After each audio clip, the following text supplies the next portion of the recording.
Government and opposition clash over Public Accounts Committee meeting frequency. Swiss company donates air quality sensors to the EPA. Stratspeed bandit remanded on murder charges. And Exxon late on giving up Kitra block.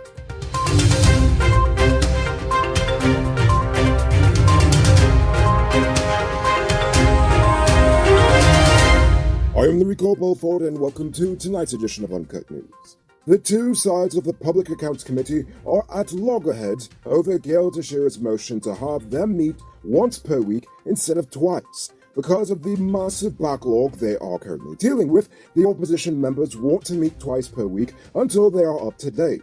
They moved the motion to that effect last week, but now the government wants to rescind that motion and have the committee meet just once per week.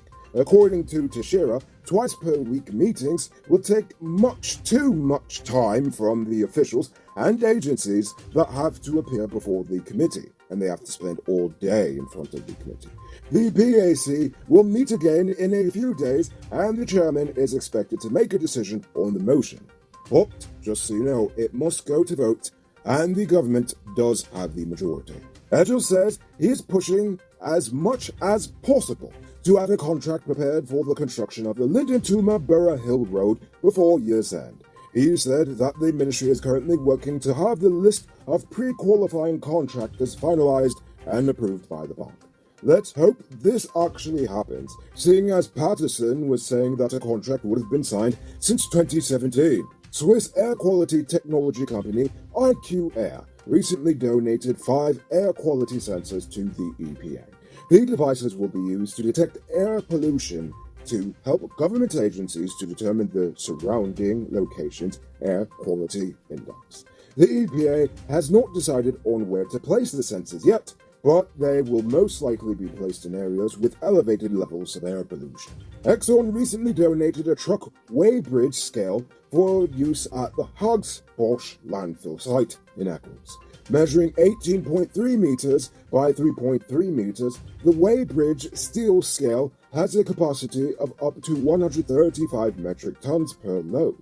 The Hagsbosch landfill facility receives about 450 metric tons of waste delivered by 150 to 200 trucks daily. Are you one of the chosen few that benefits from duty-free? If yes, then check out these amazing vehicles that just arrived at Best Buy Auto Sales. This 2016 Toyota Harrier Grand Sport Edition, this 2014 Range Rover Evoque, and this 2016 Lexus RX 200T are all on sale. They are all fully loaded and come with all modern features. Call or WhatsApp 662-0844 for more info, or visit their showrooms at Lot 171 Biddle Street, Queenstown, or Lot 2 Lamar Street, and tell them Rico sent you to get in on a sweet deal. Down in Linden, last night, police arrested a 13-year-old and a 17-year-old boy for allegedly robbing a female security guard at the Christianberg Nursery School in Wismar. Police said the woman was in the guard hut when the 3 suspects entered and stole her phone at knife point. While the 3 were escaping, another security guard was able to apprehend one of the boys. The other 2 fled, but when the cops took him in, the boy reportedly snitched on one of his friends, leading him to be arrested as well. Nevertheless, a 3rd suspect is still on the run. This morning, 24-year-old Kapildio Gangadin was charged with the murder of 20-year-old Chris Bassard. He had killed Bassard during a robbery last week. Gangadin was arrested hours after the murder with the dead man's gold chain in his possession. He was also charged with the 2020 robbery and murder of fisherman Mukesh Mangra. 2 men are currently on remand for Mangra's murder, and while Gangadin was believed to have been the 3rd suspect in the crime. Gangadin will make his next court appearance in November. Today, 34-year-old taxi driver Gavin Gill pleaded guilty to the 2019 murder of his 20-year-old wife Omwati Wazir Gill. After taking years of abuse from Gill, Omwati fled her marital home, only for Gill to chase her down and hack her to death in the middle of the Rose Hall public road in broad daylight, just in front of everyone. It's insane. Gill was remanded to prison until November 5th, 2021. Boom! My name is Mudwater from Guyana Uncut. I have a big truck. Note, I didn't say I have the big truck. I have a big truck. When I need affordable parts for my truck, I only go to one place. Powered Automotive Truck Spares and Engine Parts. They stock parts for DAF, Freightliner, International, and Mack trucks. Also, all genuine Cummins engine spares. They're also the authorized dealer in Guyana for Hammer parts. And as a wise man once said, don't DPS. Get your engine parts from Patsep. Call 697-0171 for inquiries and tell them Mudwater send you. Boom out! It's now time for today's Runner Report. Today, the nation recorded 118 new cases. There are now 881 persons dead, 23 in the ICU, 3,503 in home isolation. And the total number of confirmed cases around the nation now stands at 34,726. So please, people, wash your hands frequently.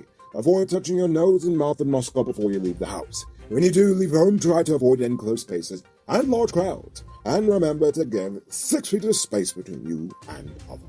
Now for a vaccine update.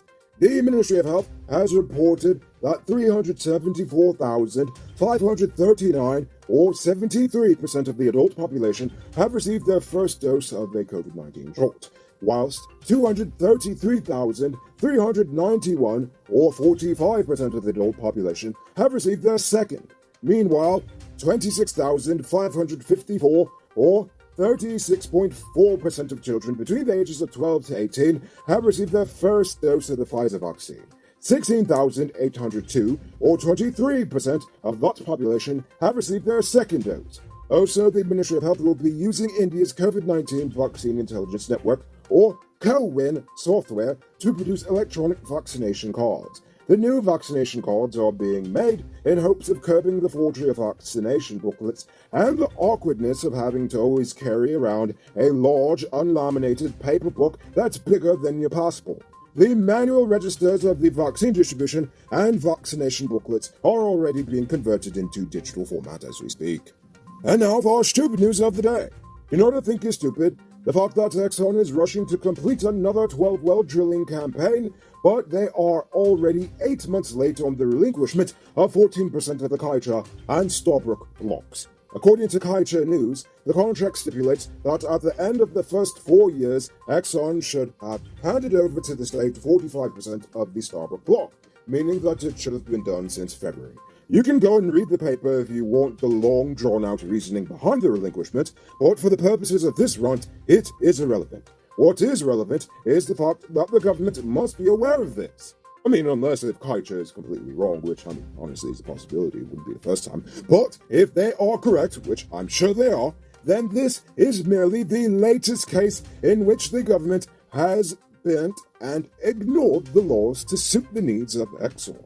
The coalition did it when they decided to pay Exxon's taxes, and this government continues to let Exxon be late with multiple environmental requirements such as disaster insurance and the flaring issues that we continue to have in some way, shape, or form.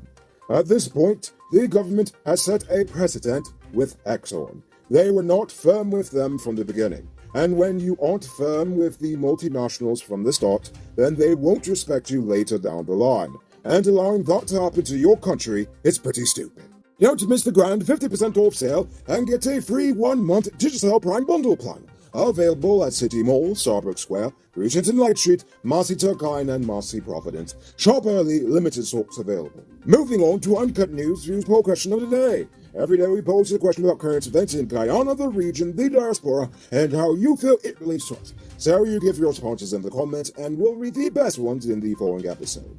Yesterday's question was, should we change our immigration laws? Something to be more similar to like over in the UAE.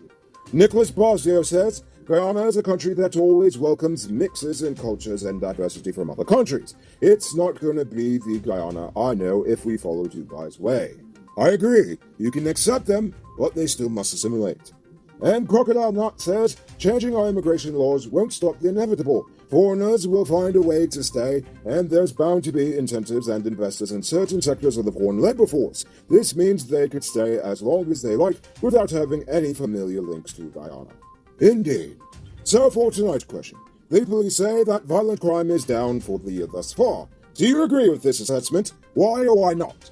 Think about that question and tell us in the comments below. If your response is good enough, we just might feature it in our next episode. Anyway, that's all the time we have for tonight, and check us out tomorrow for another. Until then, I'm Rico Bulford saying good night, folks. Hey Uncut News viewers, thanks for watching. You can subscribe by clicking on this button over here, or click over there for more news. You can also drop a comment to let me know if you've made it to the end of the video. Goodbye for now.